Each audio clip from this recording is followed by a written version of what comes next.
আমরা বড়রা তো শরীরের উপকার শুনলে তেতো হোক আর মিষ্টি হোক যে কোনো খাবারই আমরা খেয়ে ফেলি, কিন্তু বাচ্চারা তো আর সেটা বোঝে না। নাইবা বুঝলো, তার জন্য কি আমাদের মতো মায়েরা নেই? তো চলো আজকে বানিয়ে ফেলবো আমি আমলকি দিয়ে এরকম স্বাদের একটা বরফি। এখানে আমি 1 কিলো আমলকি ভালো করে জলে ধুয়ে ভাপাতে বসিয়ে দিয়েছি 10 মিনিটের জন্য। তবে আমলকিগুলো একটু বড় সাইজের হলে ভালো হয়। আর নিয়েছি আমি 700 গ্রামের মতো মিষ্টি, সেটাকে আগে থেকে ছোট ছোট করে ভেঙে নিয়ে মিক্সিতে দিয়ে ভালো করে একটা গুঁড়ো তৈরি করে নিলাম। আমলকি আমার সেদ্ধ হয়ে গেছে, একটু ঠান্ডা হয়ে গেলে এরকমভাবে বীজগুলো ছাড়িয়ে নেব, নিয়ে পেস্ট করে নেব। পেস্ট করার সময় একটু সমস্যা হবে, তবে এখানে আমি অল্প জল অ্যাড করেছি, সেটা আমি দেখাতে ভুলে গেছি। যাই হোক, তারপর অল্প অল্প মিষ্টির গুঁড়ো অ্যাড করে একদম মিহি একটা পেস্ট তৈরি করব। এবার প্যানে ঢেলে দিয়ে অল্প একটু গুঁড়ো রেখে পুরো মিষ্টিটা ঢেলে দেবো, দিয়ে ভালো করে নাড়তে থাকবো।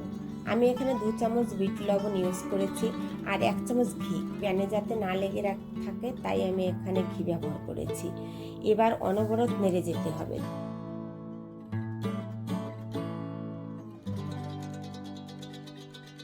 যতক্ষণ না এরকম একটা জেলির মতো হয়ে যায়, নামিয়ে নিয়ে প্রায় ঠান্ডা করে নিলাম। তবে পুরোটা ঠান্ডা করব না, হাতে যতটা সহ্য হয় ঠিক ততটাই ঠান্ডা করব।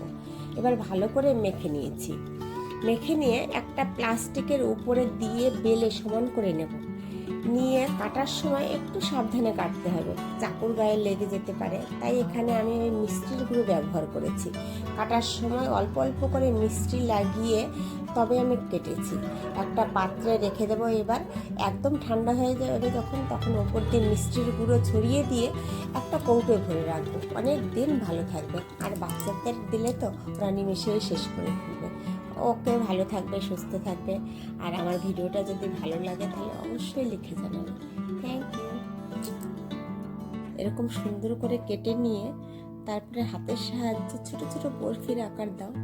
দেখো, দেখতেও কত সুন্দর লাগবে। একদম মনে হচ্ছে যেমন বড়রা খেতে পছন্দ করবে তেমন বাচ্চারাও খেতে পছন্দ করবে।